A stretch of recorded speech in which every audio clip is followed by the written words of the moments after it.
Hello students, welcome to general affairs. मैं राम नारायण। आज हम डिस्कस करेंगे सेंसस यानी कि जनगणना के बारे में, जो कि 2011 में हुई थी। पिछली वाली अभी वाली होनी है लेकिन अभी तक हुई नहीं है। तो इसमें जनगणना से रिलेटेड कि सबसे साक्षरता वाला राज्य कौन सा है, सबसे जनसंख्या वाला राज्य कौन सा है, सबसे अधिक जनसंख्या घनत्व वाला राज्य कौन सा है।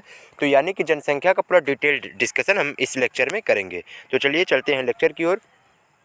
सर, सबसे पहले जनगणना का इतिहास आप जान लीजिए कि भारत में जनगणना की जो शुरुआत हुई थी वो 1872 में, अर्थात 1872 में लॉर्ड मेयो के कार्यकाल में हुई थी। लॉर्ड मेयो उस समय के जो अंग्रेजी शासन चल रहा था, चूँकि देश उस समय गुलाम था, तो उस समय में 1872 में लॉर्ड मेयो के कार्यकाल में हुई। नियमित रूप से जो जनगणना है, जैसे शुरू तो तब हुई 1872 में, लेकिन जो नियमित रूप से यानी कि कंटिन्यूटी रेगुलर रूप से 1881 में नियमित रूप से जनगणना चालू की गई। विश्व में सर्वप्रथम जनगणना कराने का श्रेय किसको जाता है? स्वीडन, यानी कि स्वीडन एक देश है। स्वीडन में सबसे पहले जनगणना की व्यवस्था प्रारंभ की गई थी। उसमें 1749 ईस्वी में ही जनगणना शुरू हो गई थी। इसका सबसे उच्च अधिकारी registrar general and census commissioner of India होता है। यानी कि जनगणना का जो सबसे हाईएस्ट रैंक का अधिकारी होते हैं उनको registrar general and census commissioner यानी कि जनगणना आयुक्त बोला जाता है। यह स्वतंत्र भारत की 7वीं जनगणना थी। यानी कि कौन सी? जो 2011 की जनगणना कंप्लीट हुई थी वो 7वीं जनगणना थी स्वतंत्र भारत की। यहाँ ध्यान दीजिएगा, ये स्वतंत्र भारत टर्म याद रखिएगा। क्वेश्चन ऐसे ही फंसा सकते हैं कि किसी में स्वतंत्र भारत ना देके ऑल ओवर पूछ लेंगे और किसी में स्वतंत्र भारत दे देंगे। तो स्वतंत्र भारत में यानी कि 1947 के बाद की। तो फिर आगे चलते हैं और फैक्ट देखते हैं जनगणना से रिलेटेड। 2011 के आंकड़ों के अनुसार भारत की जनसंख्या 121 करोड़, लगभग 121 करोड़ है। अब तो पिछले 10 साल में तो जनगणना हुई नहीं। आने वाले समय में जब इस बार की जनगणना का रिजल्ट आएगा तो देखिएगा जनसंख्या की वृद्धि होनी तय है, जो विश्व की कुल जनसंख्या का 17.5% है। यानी कि पूरे विश्व की जितनी ओवरऑल जनसंख्या है उसका 17.5% जनसंख्या भारत में निवास करती है। 2011 की जनगणना के अनुसार एससी की संख्या यानी कि शेड्यूल कास्ट की जो संख्या है वो 20 करोड़ है। सबसे ज़्यादा एससी की जनसंख्या वाला राज्य उत्तर प्रदेश है। यानी कि उत्तर प्रदेश में सबसे ज़्यादा शेड्यूल कास्ट है। फिर 2011 की एसटी की जनसंख्या 10 करोड़ है, यानी कि शेड्यूल ट्राइब्स यानी कि अनुसूचित जनजाति। शेड्यूल कास्ट जो होता है वो अनुसूचित जाति होता है और जो शेड्यूल ट्राइब होता है वो अनुसूचित जनजाति होता है। उनकी जनसंख्या कितनी है? 10 करोड़ है। सबसे ज़्यादा एसटी वाला राज्य कौन सा है? मध्य प्रदेश। यानी कि शेड्यूल ट्राइब वाला जो सबसे अधिक राज्य है वह एमपी मध्य प्रदेश है, जिसकी राजधानी भोपाल है, और उत्तर प्रदेश की राजधानी लखनऊ जान ही रहे हैं। आगे चलते हैं। अब देखिए फैक्ट, जनगणना से रिलेटेड फैक्ट जिससे क्वेश्चन बनते हैं वो आपको ध्यान देना है। इसको अच्छे से ध्यान दीजिएगा। अधिकतम जनसंख्या घनत्व यानी कि वर्ग किलोमीटर के अनुसार अधिकतम जनसंख्या घनत्व किस में है? तो देखिए जनसंख्या घनत्व ये होता है कि एक वर्ग मीटर में कितनी आबादी निवास करती है, ये चीज़ होता है। जनसंख्या तो टोटल ऑलरेडी कितनी आबादी है, लेकिन एक लिमिटेड दायरे में कितनी आबादी है ये जनसंख्या घनत्व बताता है। तो सबसे अधिक जनसंख्या घनत्व जो है वो बिहार का है, 1106 व्यक्ति वर्ग प्रति वर्ग किलोमीटर। यानी कि सबसे सघन जनसंख्या जो है वो बिहार की है। और फिर उसके बाद पश्चिम बंगाल यानी कि 1028 व्यक्ति प्रति वर्ग किलोमीटर। और भारत की जो जनसंख्या घनत्व है वो एवरेज है 382 व्यक्ति पर वर्ग किलोमीटर, 382 पर्सन पर वर्ग किलोमीटर। तो ये जनसंख्या घनत्व है, ये अधिकतम था। अब बस सिंपल सी बात है, अगर अधिकतम होगा तो न्यूनतम भी होना चाहिए, और न्यूनतम है भी। तो न्यूनतम जनसंख्या घनत्व जो है वर्ग किलोमीटर में किस राज्य का है? तो अरुणाचल प्रदेश का सबसे कम है, 17 व्यक्ति पर वर्ग किलोमीटर। यानी कि सबसे विरल आबादी है, यानी कि काफ़ी दूर दूर आबादी है, उस सीमित दायरे में काफ़ी दूर दूर छिटकी हुई आबादी है। और मिजोरम की 52 व्यक्ति प्रति वर्ग किलोमीटर। अब आप खुद ही सोचिए, कहाँ 1100 व्यक्ति प्रति वर्ग किलोमीटर बिहार में सबसे अधिक, वहीं भारत की 382 प्रति वर्ग किलोमीटर एक एवरेज, और यहाँ 17 व्यक्ति पर वर्ग किलोमीटर। तो ये न्यूनतम जनसंख्या घनत्व है। फिर आगे ध्यान दीजिएगा, सर्वाधिक जनसंख्या घनत्व केंद्र शासित प्रदेश। अब वो तो राज्य की बात थी, यहाँ केंद्र शासित प्रदेश की बात है। तो सबसे अधिक जो है वो दिल्ली, 11,320 व्यक्ति प्रति वर्ग किलोमीटर, और अंडमान और निकोबार में सबसे कम। यहाँ ध्यान दीजिएगा, दिल्ली एक साथ है यानी कि सबसे अधिक है, 11,320 व्यक्ति प्रति वर्ग किलोमीटर केंद्र शासित प्रदेश में, और अंडमान एवं निकोबार द्वीप समूह में 40 व्यक्ति प्रति वर्ग किलोमीटर सबसे कम है। ये ध्यान दीजिएगा।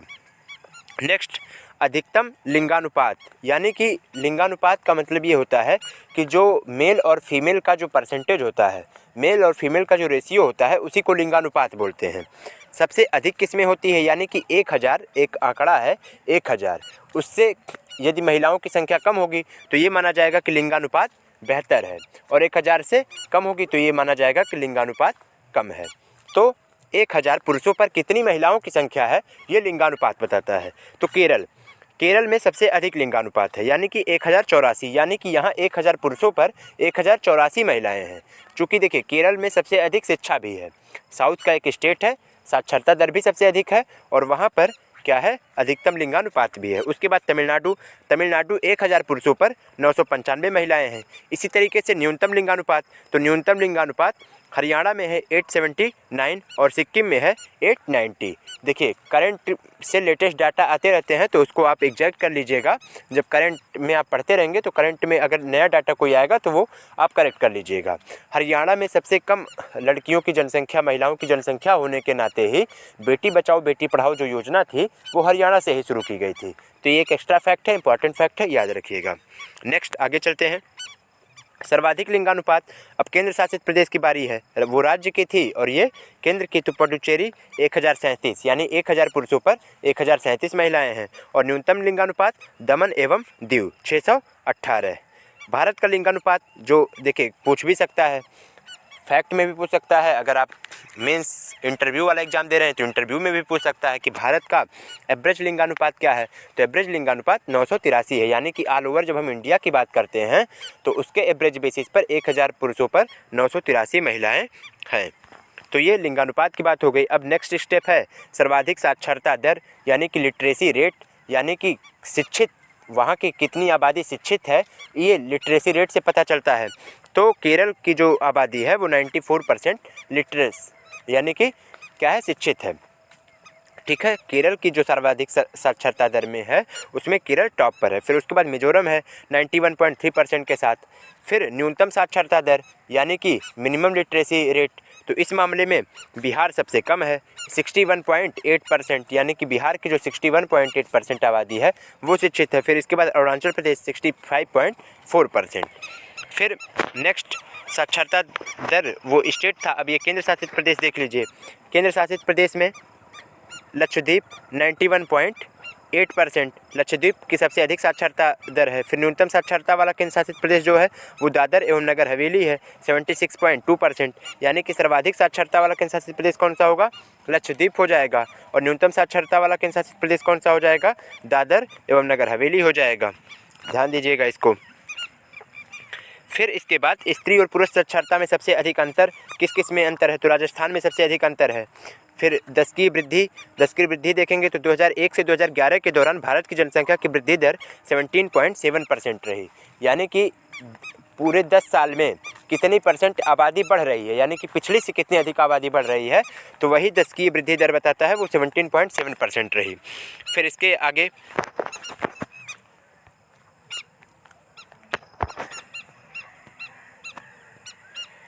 इसके आगे नगरीय जनसंख्या की बात होती है। तो नगरीय जनसंख्या में 2011 की जनगणना के अनुसार देश की कुल जनसंख्या में नगरीय जनसंख्या 31.2% है। क्या है, 31.2% है, जबकि ग्रामीण जनसंख्या 68.8% है, यानी कि भारत में ग्रामीण जनसंख्या अधिक है, ज़्यादा से ज़्यादा आबादी जो है वो गाँवों में निवास करती है। फिर राष्ट्रीय जनसंख्या नीति 2000 के अंतर्गत जनसंख्या में स्थिरता प्राप्त करने का लक्ष्य 2045 से 2070 तक कर दिया गया है, यानी कि राष्ट्रीय जनसंख्या नीति जो आती है उस 2000 के अंतर्गत 2000 के अनुसार 2000 में राष्ट्रीय जनसंख्या नीति आई होगी, उसके अनुसार स्थिरता प्राप्त करने का लक्ष्य 2045 से 2070 तक कर दिया गया है। फिर नेक्स्ट देखते हैं सर्वाधिक जनसंख्या वाले राज्य कौन कौन से सबसे अधिक आबादी वाले राज्य हैं, तो वो उत्तर प्रदेश है 20 करोड़, महाराष्ट्र फिर है, फिर उसके बाद बिहार है। फिर नेक्स्ट है न्यूनतम जनसंख्या वाले राज्य, तो सबसे कम है सिक्किम 6 लाख और मिजोरम 10 लाख। तो याद रखिएगा राज्य की कैटेगरी में यूपी, महाराष्ट्र, बिहार, ये जनसंख्या के लिहाज से सबसे टॉप वाले राज्य हैं। न्यूनतम जनसंख्या वाले राज्य कौन से हैं, सिक्किम 6 लाख और मिजोरम 10 लाख। फिर नेक्स्ट इसके बाद देखते हैं केंद्र शासित प्रदेश, तो सर्वाधिक जनसंख्या वाले राज्य जो है वो दिल्ली है, यानी कि जनसंख्या और जनसंख्या घनत्व दोनों के मामले में दिल्ली टॉप पर है। और न्यूनतम जनसंख्या जो है वो लक्षद्वीप की है, किसकी, न्यूनतम जनसंख्या लक्षद्वीप की है, केंद्र शासित प्रदेश कैटेगरी में। फिर 10 की वृद्धि राज्य मेघालय में 27.8% है, वहीं अरुणाचल प्रदेश में 26% है। और 10 की गिरावट यानी कि 10 की वृद्धि दर के बजाय 10 की वृद्धि दर यानी पिछली जो जनसंख्या थी उससे आने वाले 10 सालों में गिरावट हो गई हो, तो ऐसा नागालैंड में है 0.6% और फिर उसके बाद केरल में है 4.9%। नेक्स्ट, तो ये जनगणना जो था सेंसस यानी कि जो कि 2011 में हुई थी उससे रिलेटेड ऑल ओवर फैक्ट थे। अगर अब किसी एग्ज़ाम में आपका जनगणना से क्वेश्चन बनता है तो दावा है कि अगर आप अच्छे से इस वीडियो को देखेंगे, प्रैक्टिस कर लेंगे तो वो क्वेश्चन आपसे छूटेगा नहीं। तो यदि वीडियो आपको अच्छा लगा हो तो वीडियो को लाइक कर दीजिएगा और हमें सपोर्ट करने के लिए हमारे चैनल जनरल अफेयर्स को अवश्य सब्सक्राइब कर दीजिएगा। बहुत बहुत धन्यवाद। जय हिंद।